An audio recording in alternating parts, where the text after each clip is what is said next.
All right, we've got a fun one today. Nash equilibrium. Ever heard of it? It sounds kind of complex, maybe like some high-level economics thing, but honestly, it's everywhere. We're talking Right. economics, we're talking politics, even just like everyday decisions. And you know what? You sent in some stuff from Wikipedia on this, so that's perfect. We're going to use that and really dive deep. And that's what's so cool about Nash Equilibrium. It's this, like, really elegant idea that you find just popping up in the strangest places, and most of the time we don't even realize it. Totally. So, okay, let's back up for a second. What exactly ADS, this whole Nash equilibrium thing? Think of it like, okay, picture a standoff, right? Like nobody wants to back down because if they do, it's going to be worse for them. Even if they had like a time machine to go back and change their mind, they wouldn't. Everyone's kind of stuck. You got it. To put it a little more formally, it's when you get a situation, like a game, where everyone's chosen a strategy, and nobody can do better by switching things up in how someone else changes their strategy, too. No room for solo improvement.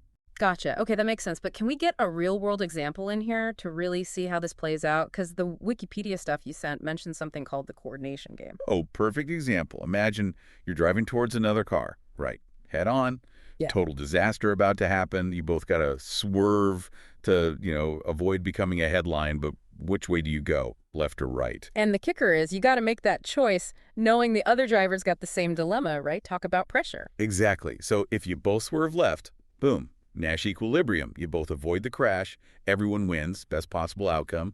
Same thing if you both swerve right. But if one of you goes left and the other goes right, yeah, not so good. So in this case, two totally valid Nash equilibria, left, left, or right, right. But it doesn't always work out so cleanly, does it? Because the article also mentioned these things called like pure and mixed strategies, and that's where it gets kind of fuzzy for me. Yeah, you're right. It can get a little more complex. So like with our driving example, a pure strategy is what we just talked about. Pick a direction, commit, that's it. But mixed strategies, that's where it gets a little more, well, interesting. It's not about just randomly picking something, though. It's more calculated.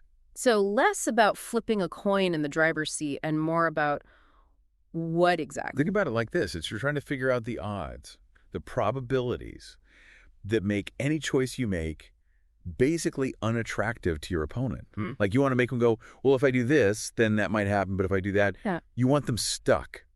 A good example is a poker player, right? Sometimes they bluff, sometimes they don't. It's harder to guess their strategy because they're mixing things up based on how likely they think they are to win or lose. Okay, that clicks. It's like in tennis when a player mixes up their serves, keeps the other person guessing. But why even bother with that unpredictability? Wouldn't sticking to one solid plan be better? It's all about stability.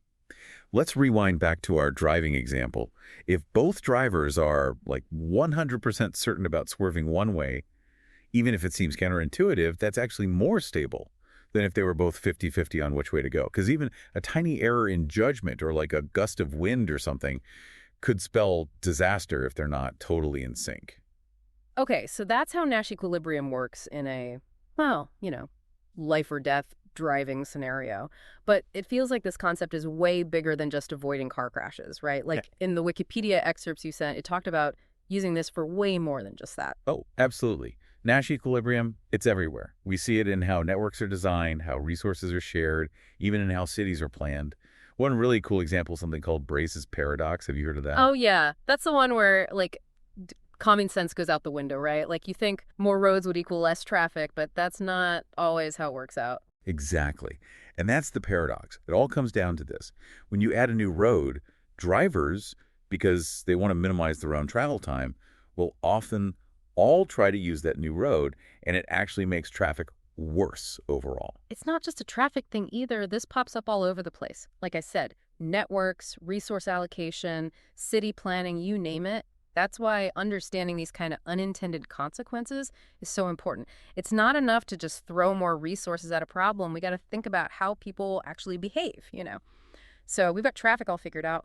What else can we use Nash equilibrium for? Well, the Wikipedia article also mentions competition, which is another area where Nash equilibrium really comes into play. Right, because even when you're talking about like hardcore business deals, there's got to be some kind of equilibrium, right? Otherwise, the whole thing just explodes. Precisely.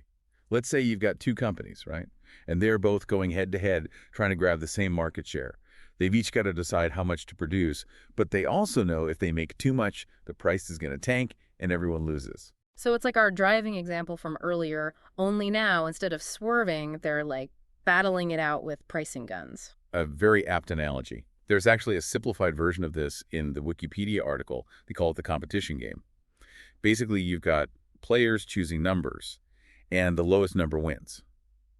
They don't want to pick too high of a number, or they'll lose, for sure, but they also don't want to go too low, because then their opponent might undercut them. Okay, so what's the winning play in that kind of situation? That's where it gets really interesting. In that particular game, the Nash equilibrium is actually for both players to choose the lowest possible number. Whoa, really? That's kind of counterintuitive, right? Like it seems like they're both leaving money on the table by not aiming a little higher. It might seem that way at first glance, but put yourself in their shoes.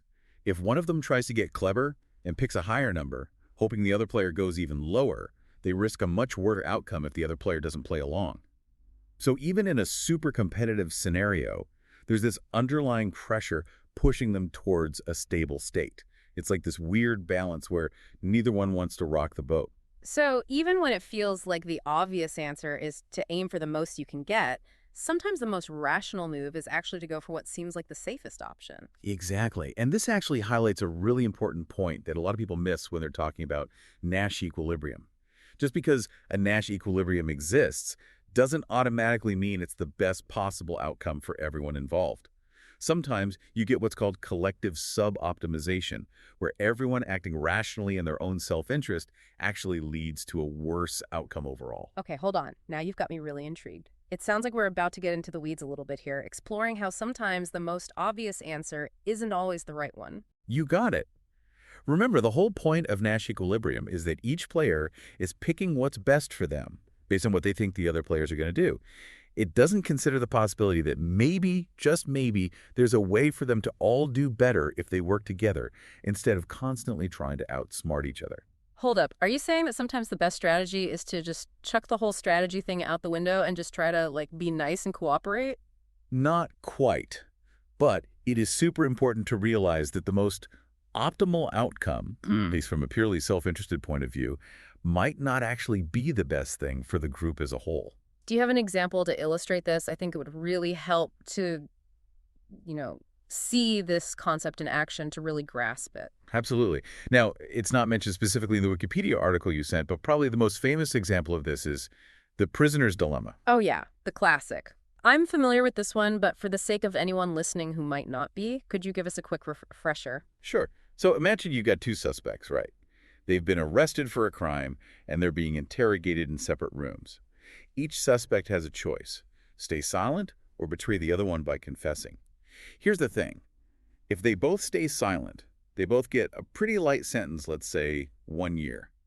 But if one of them betrays the other, the one who talked goes free, and the silent one gets slammed with like a 5-year sentence. And if they both betray each other, they both get a medium sentence, maybe 3 years. So there's a big incentive to be the first one to squeal, but also a huge risk if you talk and your partner stays quiet. Exactly. And that, my friend, is the dilemma. What's fascinating from a game theory perspective is that the Nash equilibrium in this scenario is actually for both prisoners to betray each other. Wait, really? Why on earth would that be the most stable outcome? It seems like they'd both be way better off if they just, kept their mouths shut. Because they're both thinking logically, but in a completely individualistic way. Each prisoner is sitting there thinking, if I stay silent and the other guy talks, I'm screwed. Better to cut my losses and talk, just in case he's thinking the same thing. They essentially end up trapped by their own logic. So they're both so worried about getting stuck with the worst possible outcome, ending up with the longer sentence, that they end up talking, even though they'd be way better off just keeping quiet. It's crazy how that works. It is, isn't it? It really shows how powerful these underlying incentives can be. And this is where game theory gets even more interesting, because there's a whole other level to it that deals with these situations where what seems rational on an individual level can actually backfire on everyone. So how do we account for those situations where, someone might try to game the system? Like, what happens when you throw in things like bluffing or making threats that you don't actually intend to follow through on? You're talking about non-credible threats. Basically, it's when someone in a game tries to bully their opponent into doing something by threatening a consequence they wouldn't actually go through with. It's like in a game of chicken, where one person rips the steering wheel off their car to show they're serious about not swerving. Bold move, But it only works if you believe they'd actually go through with it. Which, let's be real, in that scenario, nobody wins. Exactly. And that's where another game theory concept comes in, something called subgame perfect equilibrium. It basically says, look, a strategy only works if it's believable at every point in the game, not just at the beginning. We're taking away the empty threats. So, going back to our slightly terrifying car steering wheel example, subgame perfect equilibrium would mean that our reckless driver would only rip off the steering wheel if they were totally okay with crashing, which I'm going to go out on a limb here and say is probably not going to happen. Right. It injects a healthy dose of reality into things. It forces us to look beyond just what players could do and instead focus on what actually makes sense for them to do when you consider the consequences. It helps us separate the real strategies from the empty bluffs. This whole conversation has been mind-blowing. We've covered so much ground, from avoiding crashes to understanding why sometimes adding more roads actually slows us down, and even this whole idea that sometimes what's best for the individual isn't what's best for everyone. And that's what makes Nash equilibrium so fascinating. It's this deceptively simple idea with huge implications. Yeah. It really highlights how, even though we often make decisions on our own, those choices are connected to everyone else's in ways we might not even realize. We've definitely covered a lot today. We talked about the definition of Nash equilibrium, different types of strategies, how it applies to real-world stuff, and even some of its limitations. But I gotta ask, how often do you think we're caught in these Nash equilibrium situations without even realizing it, like in our everyday lives? Now, that's the million-dollar question, and it's something we should all be thinking about. From something as simple as trying to find a parking spot to negotiating a salary, we're constantly trying to anticipate what other people are going to do. So next time you find yourself at a standstill, whether it's actual traffic or just a tough decision you're wrestling with, take a second to really think about what's going on. You might be living out a real-life game theory problem.